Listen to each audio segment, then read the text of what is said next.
So, eto mga ka-jack ay napakahalaga na maintindihan natin yung ating sasakyan. No? Pagka may tumutunog, may mga lumalagutok, ipacheck na po natin agad. Ba mamaya magkaroon pa ng problema, mas malaki ang gastos. So, dalhin nyo na agad po sa mga kakilala yung talyer o sa mga auto shop. Dalhin nyo po mga ka-jack. So, ito ipapakita ko lang sa inyo na need to replace na yung mga pyesa ng EcoSport na ito. So at least maagap si sir. Sabi ko nga na palitan nyo na yung sir para sa ganun tumagal na uli. Ang dami naman nating pinalitan doon kay sir at ayos naman sa kanya. Sabi ko kasi dahil used car o second hand yung car na nabili niya. So never pa daw na nagalaw no may-ari. So upon checking, marami pong dapat palitan, dapat i-address doon sa sasakyan ng may-ari. So ipakita ko mga ka-jack para meron po kayong idea.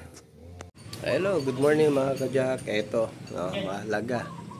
So wag niyong kakalimutan, ipa-check niyo pagka may nararamdaman kayo sa inyong masasakyan. Checking, na-drain na tayo ng kanyang coolant, ang kalawang na. So may mga binaklas tayo dito, mga shock, mga tie rod, stabilizer link. Kasi ito po yung sitwasyon.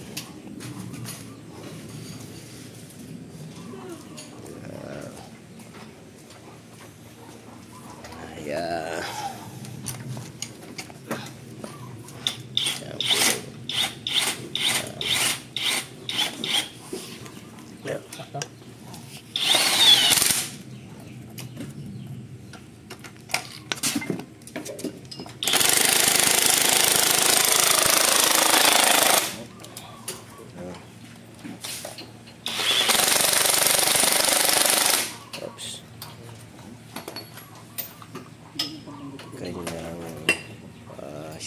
Kanyang shock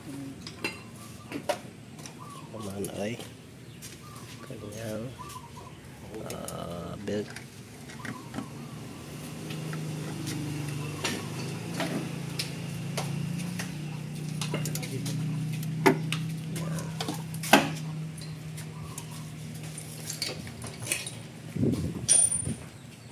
So, papalitan ng shock, stabilizer link, at saka tie rod naman. No? EcoSport.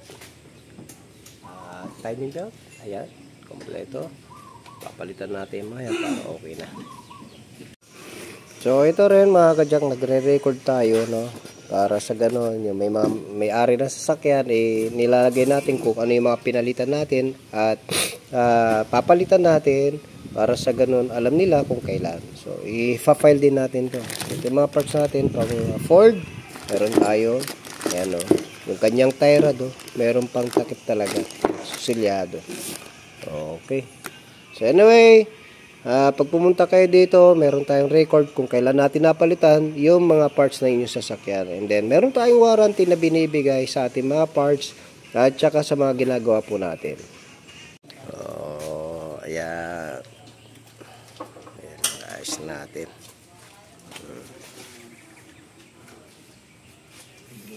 Si Maycong hindi naka-uniform Tayo naka-uniform na tatlo Ano ba to? Supervisor natin.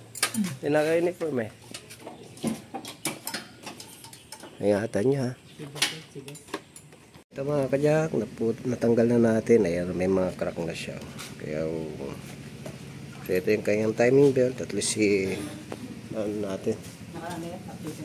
Okay. Ayan. Timing tayo. Tapos sa ilalim. Kaya timing din tayo. So ito mga ka-jack, ang ating mga parts. Ayan. OEM tayo mga ka-jack. Ford parts. May cover pa yung kanyang tie rod. So ito yung cap. So set. Okay. So magkakaiba ang presyo nito. Ayan. Ito yung kanyang spark plug. Pakilagay natin spark plug bago. Tsaka yung kanyang stub ring. Ayan.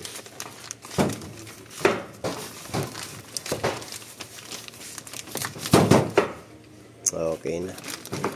Balik natin maya. So mga kajak, yun lamang po at EcoSport ang ginawa natin na 2016 model at satisfied ang ating customer. Okay na yung kanyang sasakyan, hindi niya na naririnig yung kalampag at saka yung bounce ng sasakyan. Kasi dati mabounce masyado kaya nagpalit din tayo ng shock absorber sa harap at sinabay na rin sa likod. So ang nilagay natin ng mga parts ay puro Ford. So, anyway mga kajak, ganun lamang ang nais kong iparating sa atin. Kung may nararamdaman tayo sa sasakyan, ay wag na po natin ipagbaliwala, ipacheck po natin. Para sa ganun, sigurado po tayo na hindi po tayo masisiraan sa daan. Lalong hindi tayo, mapapagastos kasi lalo tayo mga kajak pagka hindi natin in-address yung dapat gawin na dun sa ating mga sasakyan. So anyway, nawa meron na naman kayo natutunan sa ating vlog sa araw na ito. Jack of all trades, auto care mga kajak. Tandaan nyo po, the shop that cares for your car. God bless you.